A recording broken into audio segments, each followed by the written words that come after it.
옛날에 고집센 사람과 나름 똑똑한 사람이 있었습니다. 이 두 사람 사이에 다툼이 일어났는데 다툼의 문제는 무엇이었을까요? 저는 곱셈이었습니다. 고집센 사람은 4, 7은 27이라고 주장했고 나름 똑똑한 사람은 4, 7은 28이라고 주장했습니다. 한참을 다투던 둘은 답답한 나머지 마을 원님을 찾아가게 됩니다. 누가 옳은지를 가려달라는 것입니다. 원님은 한심스러운 표정으로 둘을 쳐다본 뒤 고집센 사람에게 물어봅니다. 너는 4 곱하기 7은 27이라 말하였느냐? 네, 당연한 사실을 당연하게 말했는데 글쎄 이놈이 28이라고 우기지 뭡니까? 그러자 이 고을 원님은 다음과 같이 선고했습니다. 27이라 답한 놈은 풀어주고 28이라 답한 놈은 곤장을 10대 쳐라. 고집센 사람은 똑똑한 사람을 놀리면서 그 자리를 떠났고 똑똑한 사람은 억울하게 곤장을 맞게 되었습니다. 곤장을 맞은 똑똑한 사람은 원님께 억울하며 하소연했습니다. 그때 원님은 이렇게 대답해 줍니다. 4 곱하기 7은 27이라고 우기는 아둔한 놈과 싸운 놈이 내 놈이 더 어리석은 놈이니라 라고 대답해 주었다고 합니다. 이 이야는 우스갯스러운 이야기지만 우리도 이처럼 말도 안 되는 사건과 일의 시간과 에너지를 낭비할 때가 있다는 겁니다. 감정을 소비합니다. 관계를 허비합니다. 미래지향적으로 살아가지 못하게 된다는 겁니다. 특별히 인생을 살다 보면은 우리가 옳은 말하고 옳은 행동을 했음에도 불구하고 억울한 일을 당할 때가 종종 있습니다. 오해를 받을 때도 있고 배신을 당할 때도 있습니다. 이때 우리의 마음에 찾아오는 게 뭡니까? 섭섭함일 수도 있고 감정 좀 억울함일 수도 있고 분노일 수도 있고 여러 가지 아픔일 수도 있을 것입니다. 그러다 보면 사람은 자기도 모르게 보상 심리, 자기가 믿는 것에 대한 확인을 위해서 맞서 싸울 때도 있습니다. 그런데 그렇게 시간을 계속 쓰고 에너지를 쓰다 보면은 어느 순간 자신을 보게 됩니다. 자신의 원수와 똑같이 지금 진흙탕 싸움을 하고 있는 자신을 만나게 된다는 겁니다. 우리가 억울한 일 없으면 참 좋겠지만 그래서 억울한 일 있을 때, 힘든 일 있을 때, 고난당할 때 어찌하면 좋을까요? 우리는 하나님의 말씀을 보아야 됩니다. 하나님의 말씀에서 성경의 인물들은 이 고난과 억울함과 어려움을 어떻게 이겨나갈 수 있었는가를 알아야 한다는 것입니다. 특별히 오늘 본문에 억울한 인생을 살아갔던 대표적인 인물인 우리가 다윗을 만나게 됩니다. 다윗은 자기가 하지 않은 일에도 억울함을 누리고 자기의 장인인 사울 왕을 피해 도망자 신세가 되었습니다. 도망자 신세만 된 게 아니라 자신의 장인인 사울 왕의 칼날을 피해 생명을 유지해야만 했던 비천한 인생이었습니다. 사울 왕은 다윗을 죽이려고 했고 그는 끊임없이 피해 다녀야만 했습니다. 그리고 오늘 한 곳에 이르렀습니다. 바로 그곳은 굴이었는데 그 굴의 이름은 엔게디였습니다. 엔게디에 있는 굴이었습니다. 하나님은 고난당한 다윗을 그 엔게디 굴에 품어주시고 사울의 칼날이 피할 때까지 그를 지켜주셨습니다. 오늘 말씀을 통해서 고난이 찾아올 때 우리가 어떻게 대처하면 승리할 수 있게 되는가를 함께 생각해 보겠습니다. 자, 우리 다시 한번 1절부터 4절의 말씀을 우리 한 절씩 교독합니다. 하나님이여 내게 은혜를 베푸소서, 내게 은혜를 베푸소서. 내 영혼이 주께로 피하되 주의 날개의 그늘 아래에서 이 재앙들이 지나기까지 피하리이다. 내가 지존하신 하나님께 부르짖으며 곧 나를 위하여 모든 것을 이루시는 하나님께로다. 그가 하늘에서 보내사 나를 삼키려는 자의 비방에서 나를 구원하실지라. 하나님이 그의 인자와 진리를 보내시리로다. 내 영혼이 사자들 가운데서 살며 내가 불사르는 자들 중에 누웠으니 곧 사람의 아들들 중 그들의 이는 창과 화살이요 그들의 혀는 날카로운 칼 같도다. 아멘. 우리가 첫 번째 본문을 가지고 고난이 찾아올 때 어떻게 대처해야 할까요? 그것은 하나님께 기도해야 한다는 겁니다.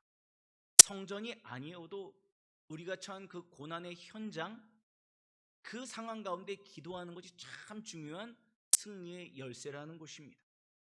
사울 왕은 군대를 동원해 숨어있는 다윗을 찾으려고 동분서주했습니다. 온 에너지를 거기다 다 쏟았습니다.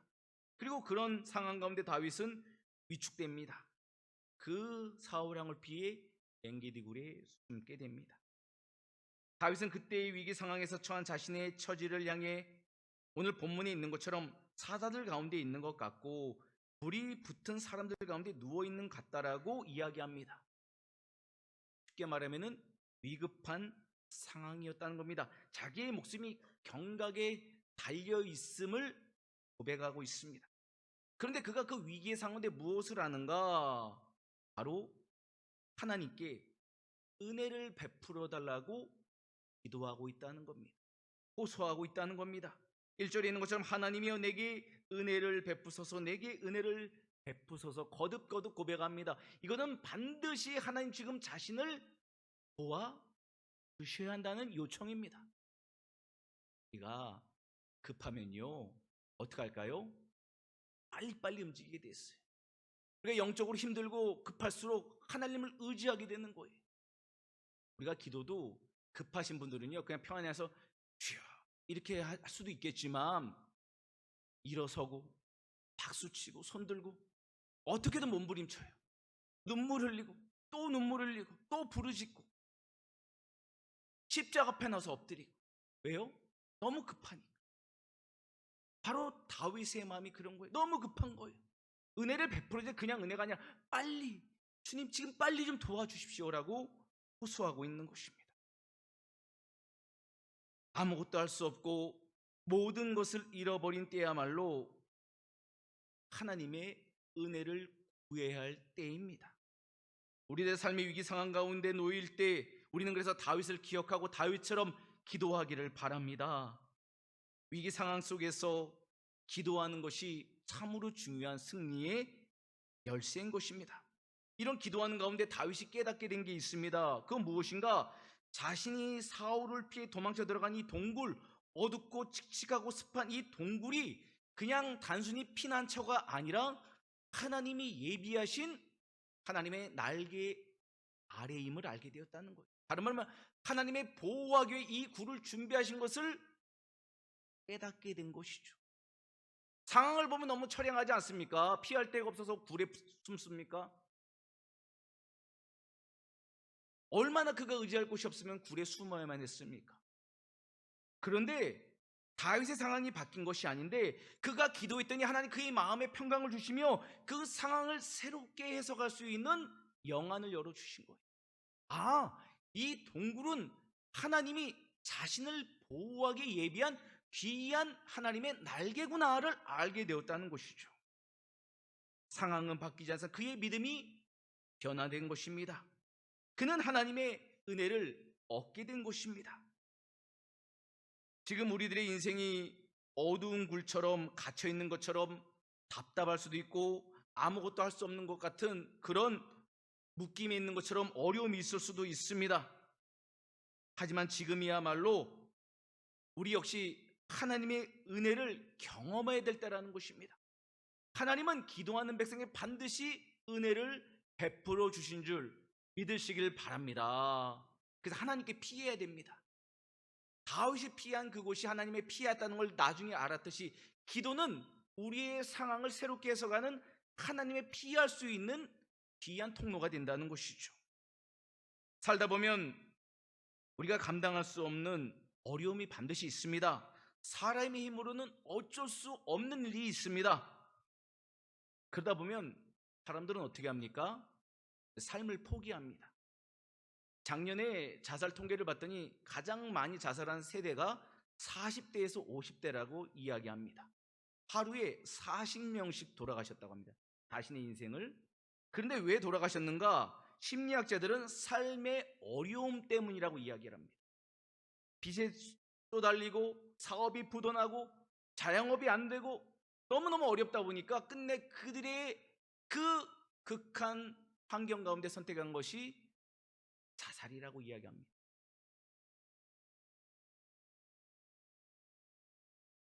하지만 우리는 그렇게 해서는 안 됩니다. 우리 믿음의 백성은 그렇게 삶을 포기해서는 안 됩니다. 우리의 삶이 무너지는 이유를 다시 한번 돌아보십시오. 왜 무너질까요? 돈이 없어 무너집니까? 사람이 없어 무너집니까? 아닙니다. 그거는 현상입니다. 우리의 삶이 무너지는 원인은 우리 마음의 힘이 빠졌기 때문입니다. 우리 마음을 지킬 수 없기 때문이다. 지탱할 수 없기 때문입니다. 스트레스가 문제입니까? 아닙니다. 스트레스를 이겨낼 수 있는 용기가 없기 때문입니다. 삶의 무게를 감당할 수 있는 소망이 없기 때문입니다. 견딜 수 없기 때문입니다. 그래서 우리에게는 마음의 힘이 필요합니다. 세상 사람들은 마음의 힘을 얻기 위해 취미생활, 오락, 여행, 독서, 쇼핑 다양한 방법으로 합니다. 하지만 이런 것들은 일시적인 위로지 궁극적인 우리 마음의 평강은 아니라는 것입니다. 우리 그리스도인들은 반드시 기도를 통해 삶의 무게를 견디는 영적 연단이 필요합니다. 그래야 작은 어려움을 이겨내고 끝내 큰 어려움도 이겨낼 수 있는 승리를 얻을 수 있기 때문입니다. 사랑하는 성도 여러분, 오늘부터 기도를 시작하시길 바랍니다. 지금 편안하다고 안심하지 마시고 방심하지 마시고 주님 앞에 나오시길 바랍니다. 하나님이 계속 우리에게 기도할 힘을 주셔야 기도도 할 수 있고 하나님 안에 멈춰 있어야지만 우리 삶의 문도 열려지는 기적도 경험하게 되는 것입니다. 그러므로 기도는 무능력한 사람이 하는 것이 아니라 기도는 최고의 선택이며 최고의 능력을 얻는 통로인 것입니다. 일생을 한국을 위해 살았던 헤럴드 보켈 선교사님이 장례식 때 일어났던 일화를 소개하겠습니다. 헤럴드 선교사님은 6.25 전쟁이 나자 거제도 포로 수용소의 군목으로 들어가시게 됩니다. 그리고 그 포로들에게 복음을 전하셨습니다. 목사님은 밤이 되면 커피를 끓여 포트에 넣어서 위병초소를 지키는 군인들에게 위로해주며 나눠주며 기도도 해주었습니다. 그러던 어느 날에 이 초소 사이에 있는 화장실 안에서 간절하게 애달게 울며 기도하는 소리를 듣게 됩니다. 하나님 아버지, 이 놈이 죽일 놈입니다. 이 놈을 용서해 주시고 북에 있는 제 아내를 불쌍히 여겨 주십시오. 이 너무나 간절한 기도에 이 선교사님은 누가 도대체 이 화장실에 저렇게 울며 늦게까지 기도하나를 기다렸습니다. 그리고 화장실에 나오는 포로 한 사람을 만나게 됩니다. 그리고 그 포로에게 왜 당신이 이렇게 애달게 기도하고 있습니까를 묻게 됐더니 이 포로인 이 분은 이런 이야기를 하기 시작했습니다.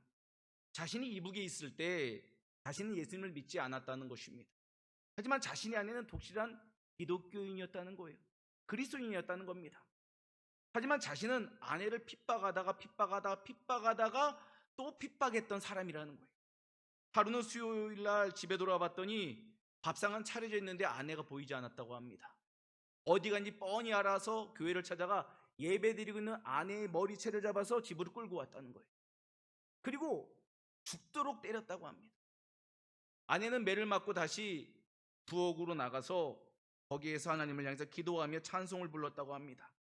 너무나 괘씸해서 그 소리를 듣고 또 나가서 부직갱년을 들어서 아내를 또 때렸다고 합니다. 그러다가 전쟁이 났는데 이분은 인민군으로 징집이 되어서 전선에 나가 싸우다가 이렇게 미군의 포로가 되었다는 이야기를 했습니다. 그런데 잡혀온 이 북한군들 중에서 미군 장교가 살려줄 수 있도록 하나의 방법을 마련해. 그건 뭐냐면은 예수님을 믿는 사람을 살려주기로 했다는 거예요. 그래서 한 사람 한 사람에게 당신 그리스도인을 묻게 되고 그리스도인이라면은 한번 찬송가를 불러봐라 라고 이야기했다는 거예요. 그래서 사람들이 이렇게 우측과 좌측으로 나누는 걸 보면서 자기도 살고 싶었다는 거예요. 근데 기억해 보니까 자기는 교회를 안 나갔어요. 교회만 핍박했습니다. 그렇게 자기가 끝났구나라고 생각한 그 순간에 자기가 아내를 때리는 그때 아내가 불렀던 찬송을 성령께서 떠오르게 하셨다는 거예요. 찬송의 가사는 이렇습니다. 내 주를 가까이 하게 함은 십자가의 십자가 짐 같은 고생이나. 이걸 이제 아내가 불렀던 걸 기억이 나서 자기도 모르게 부르고 있었다는 거예요. 그런데 문제는 그 다음입니다. 신앙인이 아니었던 그가 알아봤자 얼마나 알겠습니까? 더 이상 그 다음 가사가 몰랐다는 거예요. 큰일 났구나. 이게 끝이구나 하는데 성령님께서 어떤 지혜를 주시냐면은, 이 미군 장교가 우리 한글을 모르듯이, 너가 영어를 모르듯이 똑같다, 그냥 불러라 라고 마음을 주시더래요. 그래서 어떻게 불렀냐면은, 가사는 모르나 살고는 싶으니 하나님 아버지 도우소서, 이렇게 불렀다는 거예요. 그래서 이런 말을 하게 됐다고 합니다. 목사님, 제 아내가 매 맞으면서도 저를 위해 기도하고 찬송을 부르는 그것 때문에 제가 살게 되었습니다. 이제 저는 자유를 찾을 수 있는데 제 아내는 저 북녘 땅에 남아있으니 이 놈이 죽일 놈이 아닙니까 하면서 펑펑 울었다고 합니다. 그리고 이 목사님은 이 북한 포로를 위해 기도해주며 위로해줬다는 간증의 이야기입니다. 그 아내가 매 맞으면서도 남편의 구원을 위하여 기도하고 찬양했던 것이 헛되지 않았다는 것. 이 남편의 고난의 때, 생명의 위기의 때 건지는 구원의 통로가 되었다는 것이. 기도는 거저가 없습니다. 기도는 놀라운 축복의 선물인 것입니다. 연약한 우리가 어떻게 하면 위기를 극복하고 승리할 수 있을까요? 기도입니다. 기도밖에 없습니다. 인생의 밤, 시련의 밤에 기도했던 아내의 기도가 남편을 살렸듯이 누군가 기도하면은 우리 가정 살아납니다. 누군가 기도하면 우리 직장 살아납니다. 누군가 기도하면 우리 사업장 살아납니다. 누군가 기도하면 우리 교회 살아납니다. 누군가 기도하면 우리 민족 살아납니다. 누가 기도해야 합니까? 할렐루야. 제가 기도하고 우리가 기도하면 우리가 속해 있는 그 공동체는 살아나게 될 줄 믿으시길 바랍니다. 그래서 우리는 기도를 시작해야 됩니다. 기도하면 살아나고, 기도하면 문제가 작아 보이고 하나님의 은혜가 임합니다. 소망이 커져갑니다. 용기가 일어납니다. 미래를 향한 거룩한 꿈을 꾸게 됩니다. 현실의 문제가 아닙니다. 문제는 우리 마음에 주님의 은혜가 메마른 것이 문제인 것입니다. 사랑하는 성도 여러분, 다시 우리가 기도를 시작함을 통해서 하나님의 은혜를 힘입어 다시 문제 너머에 있는 하나님의 복을 다 누리기를 주님의 이름으로 축복합니다. 우리 7절 말씀을 우리 함께 받겠습니다. 시작. 하나님이여, 내 마음이 확정되었고 내 마음이 확정되었사오니 내가 노래하고 내가 찬송하리이다. 아멘. 자, 고난이 찾아올 때 어떻게 대처해야 승리할 수 있을까요? 두 번째는 우리 마음 중심을 하나님께 고정해야 됩니다. 원수들은 그물을 치고 다윗이 걸리기만을 기다리고 있습니다. 그물을 쳤다는 게 고정시킨 거예요. 환경은 우리의 믿음을 올가맵니다. 믿음이 작동하지 못하도록 우리를 그물에, 올무에 빠지게 만드는 게 이게 시험의 특징입니다. 그런데 오늘 이 다윗의 고백이 놀라운 건 뭐냐면은 그 그물, 그 고정된 것보다 자신은 더 하나님을 향해서 고정하고 있다는 거예요. 무엇입니까? 그것이 바로 확정되었다는 의미입니다.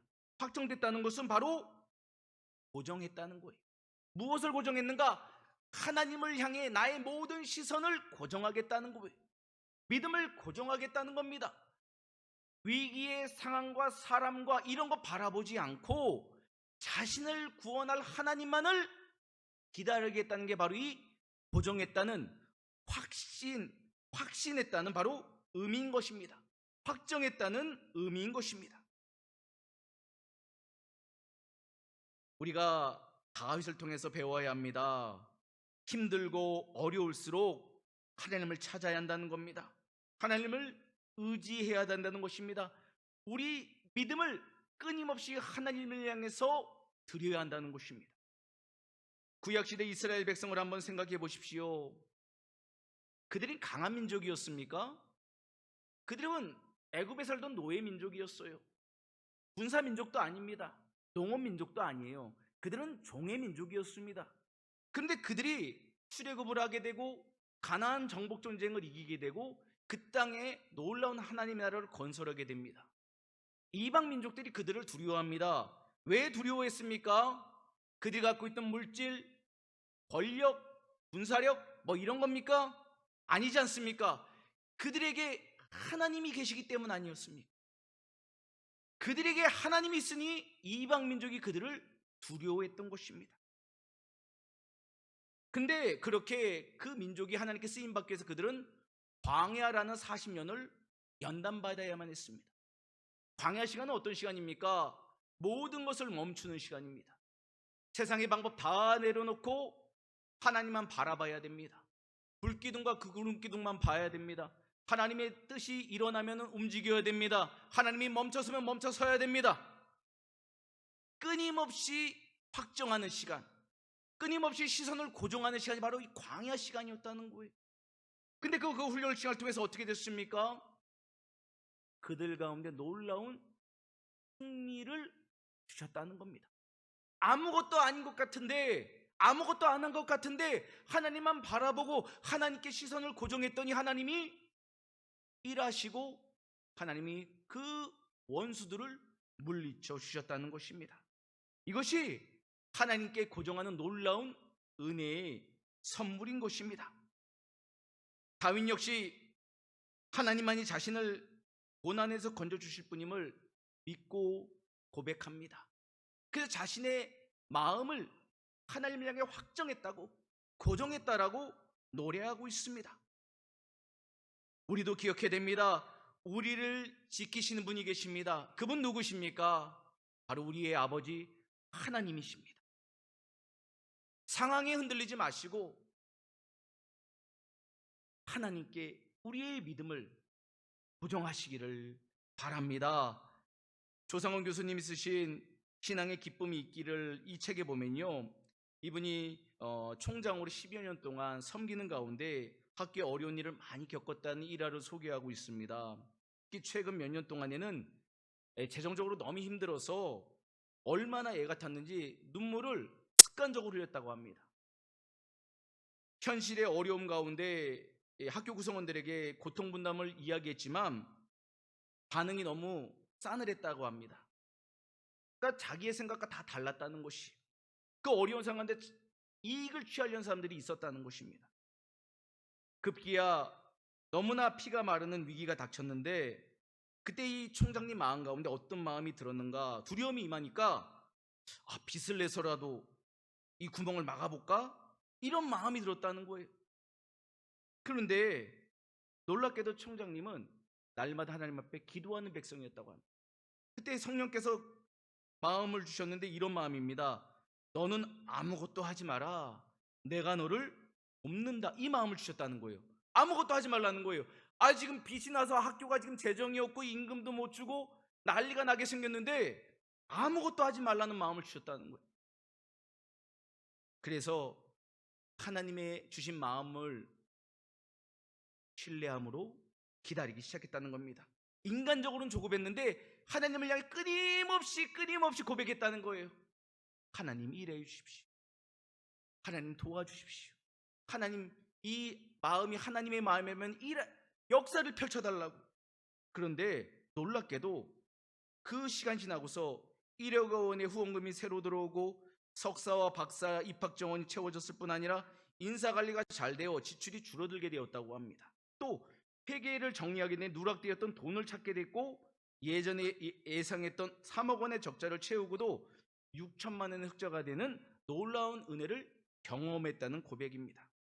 그러면서 총장님은 이 일을 통해서 하나님이 이런 마음을 주신 것을 경험했다고 합니다. 내가 내 생명을 붙잡고 있으니 안심해라. 내가 내 생명을 붙잡고 있으니 안심해라. 어떤 상황에도 두려워하지 말라는 마음을 주셨다는 겁니다. 이 총장님의 이야기를 전해드릴 때 우리 마음 가운데는 지금 어떤 염려와 근심, 걱정이 있습니까? 하나님 우리에게도 이렇게 말씀하고 계십니다. 내가 내 생명을 붙잡고 있으니 안심해라. 두려워하지 말라. 놀라지 말라. 내가 너와 함께 한다라고. 걱정하지 말라. 내가 너를 위하여 일한다고 말씀하고 계십니다. 이 말씀을 믿으시기를 주님의 이름으로 축복합니다. 우리가 일하는 것보다 하나님이 일하는 것이 지혜고, 우리가 일하는 것보다 하나님이 우리를 위해서 역사하시는 것이 능력 아니겠습니까? 그럼 우리는 하나님의 그 은혜를 기다려야 합니다. 아이가 걸음마를 뗄 때가 있습니다. 막 일어나려고 막 걸음마를 할 때 보면은 아이를 그냥 두지 않잖아요. 부모가 아이의 손을 이렇게 붙잡아 줍니다. 아이는 스스로 이렇게 생각할지 몰라요. 내가 섰네, 내가 움직이네.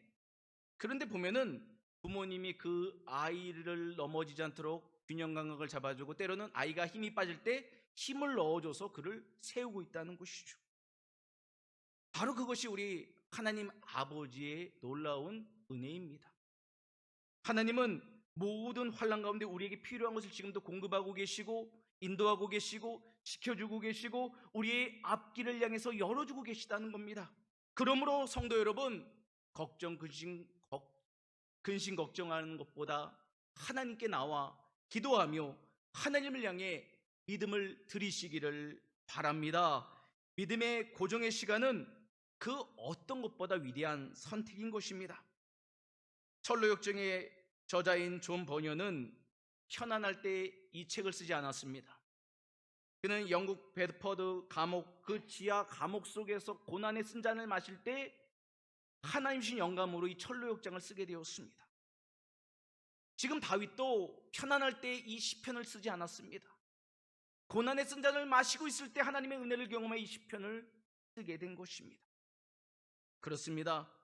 고난의 굴 속에 있는 것처럼 힘들고 어려워도 그것이 고난만으로 끝나지 않는 것은 그 속에 예비된 하나님의 은혜가 숨겨져 있기 때문입니다. 그럼 목사님, 하나님의 은혜, 하나님의 그 일하심을 어떻게 경험할 수 있습니까? 저는 하나님의 은혜를 체험하는 길을 세 가지로 얘기하고 싶습니다. 바로 something, nothing, everything입니다. 즉 내가 something, 나 혼자 무엇인가 할 수 있는 존재라고 생각하면 나는 nothing, 아무것도 아니라는 것입니다. 그러나 내가 nothing, 아무것도 아닌 존재임을 하나님께 고백할 수 있다면, 주님께 기도할 수 있다면 하나님의 은혜로 everything, 모든 것을 할 수 있는 존재를 하나님은 우리를 일으켜 주십니다. 사랑하는 성도 여러분, 하나님의 은혜가 우리에겐 필요합니다. 절실히 필요합니다. 이제 오늘부터 우리 아무것도 아님을 고백하며 하나님께 모든 시선을 고정하고 하나님의 구원의 은혜를 경험하길 주님의 이름으로 축복합니다. 말씀을 맺도록 하겠습니다. 고난이 찾아올 때 기도해야 합니다. 상황보다 크신 하나님의 평강이 찾아올 것입니다.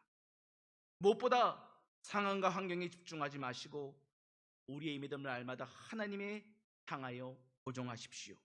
놀라운 역전의 역사가 일어날 것입니다. 고난을 통해 하나님의 은혜를 경험하는 우리 모두 주님의 은혜를 경험함으로 승리의 주인공 다 되기를 주님의 이름으로 축원합니다.